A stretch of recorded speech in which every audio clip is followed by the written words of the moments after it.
Hey, what's up, everybody? What's up, everybody? It's Matt here coming at y'all with a spoiler review of Spider-Man Brand New Day. So if you have not seen the film yet, I advise you to click off now and don't watch this until you watch the movie. And I encourage you to watch this because to me, this is the best Tom Holland Spider-Man so far out of all the Tom Holland Spider-Man movies.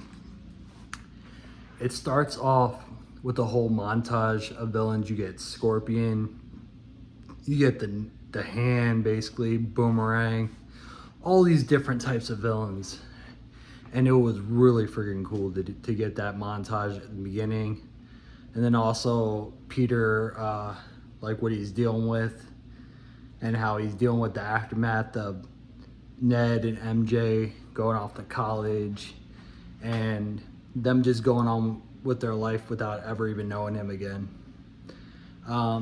Because of the spell at the end of No Way Home. And I'm glad that they didn't just undo that. It's great. And Sadie Sink, the reveal of her being Jean Grey was amazing. And the way they handled that story where she's just trying to find VMAX and to find out VMAX is actually just the last thing her sister, who was killed by damage control while experimenting on her, was the last thing she remembered was a vent that had the name VMAX on it, which was really cool to find out that that was a reveal. And then Punisher and Spider-Man's dynamic throughout this film was amazing. I loved every moment that they had with them, where Frank Castle's Punisher is going back and forth with Spider-Man.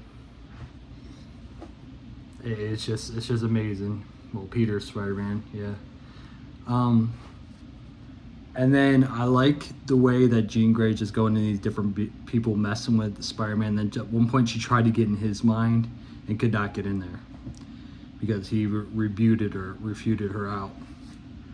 And also, I would say at like the 26-minute mark is when things really start to like go crazy, where Spider-Man sees that MJ moved on and kissed another guy, and it really tugs at his heartstrings, and it tugs at you as a viewer because you're like, damn, wow, like it's really over right now for those two, for now. And then Spider-Man's just free falling, shooting the web, constantly free falling, becoming more Spider-Man than Peter Parker. And then he just passes out and wakes up in a cocoon, being like, whoa, what the heck happened? Why is this happening to me? Not realizing the arachnid side took over more. So he's becoming less Peter Parker and more Spider-Man.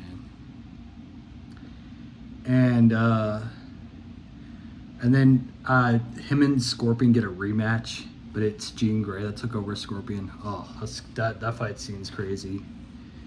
And then Jean Grey also took over Hulk, and he was fighting Professor Hulk for a while.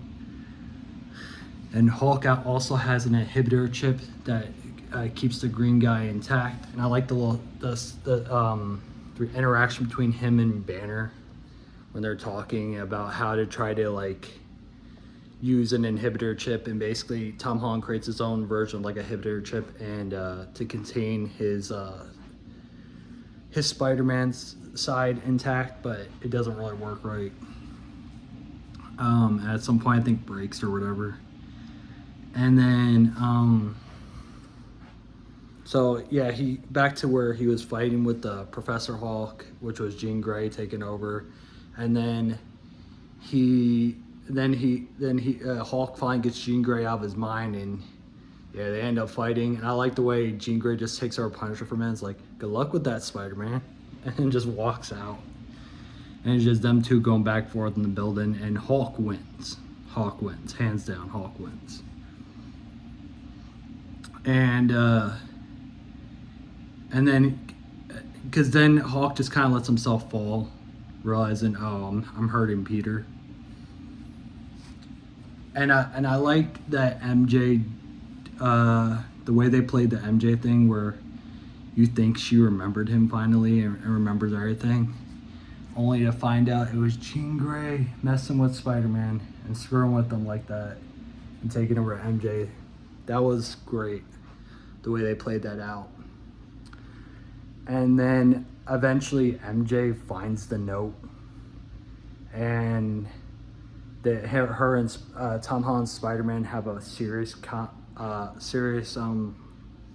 conversation about it, and that the spell really worked and that she doesn't remember anything at all, and that they're basically gonna build back to where they were instead of just like, oh, here the spell's undone, they're back together. No, none of that.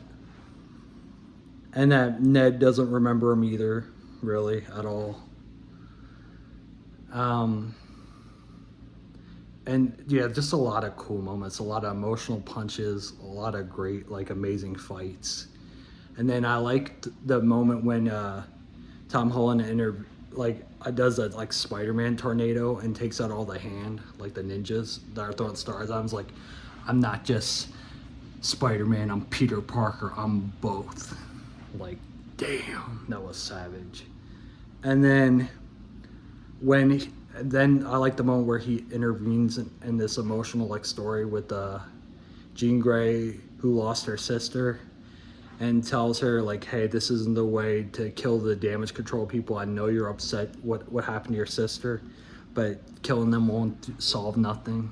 So he finally lets her get in his head, and she sees like a version of Aunt May, which is actually Peter talking to her and reciting the same lines that Aunt May said to him once.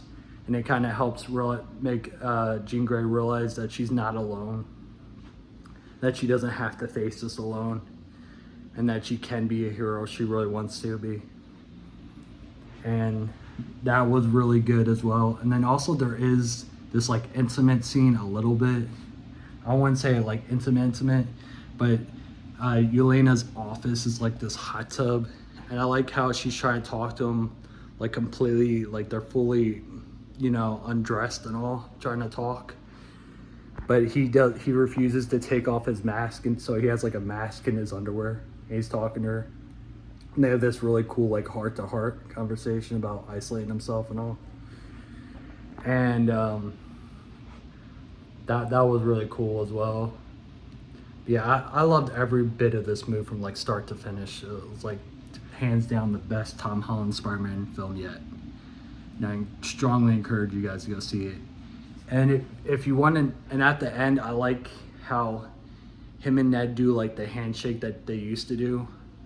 But Ned still doesn't actually remember him. That's what people are misremembering, that he does not actually, are misinterpreting. He does not actually remember him. Not all of his memories came back. He's just like, oh, Peter. Kind of like that. Not that, oh, Peter, I remember everything now. And I remember that we were friends and all. No. It's just kind of like, oh, now they're working back up to that again, too.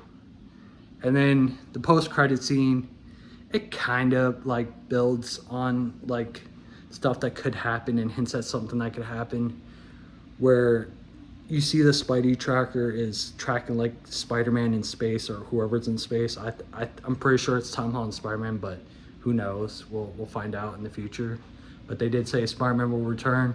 Just don't know when. It's probably Secret War, so if I had to really guess. But great, amazing time. So much fun. So much emotion in that. So much that I had to get through. Awesome time. Hope you guys enjoyed this little review, and peace out.